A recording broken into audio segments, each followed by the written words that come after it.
Sebuah rumah semi permanen yang berada di Jalan Jembatan Musi 4, Kecamatan Ilir Timur 2, Kota Palembang terbakar. Api cepat membesar karena mayoritas material rumah tersebut dari kayu. 10 unit mobil pemadam kebakaran dapat cepat memadamkan api yang membakar rumah hingga tidak merembet ke bangunan lain. Pemilik rumah yang melihat rumahnya terbakar histeris hingga pingsan. Sempat terjadi ketegangan antara relawan dan warga yang akan mengevakuasi pemilik rumah yang pingsan ke rumah sakit terdekat.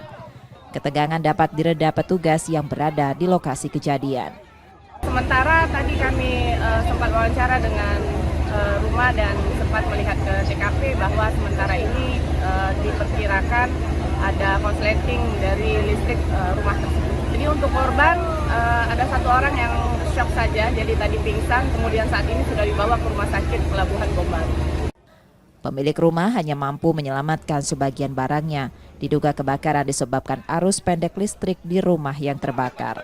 Reski Oktora, Muklas Diferensial, Kompas TV, Palembang, Sumatera Selatan.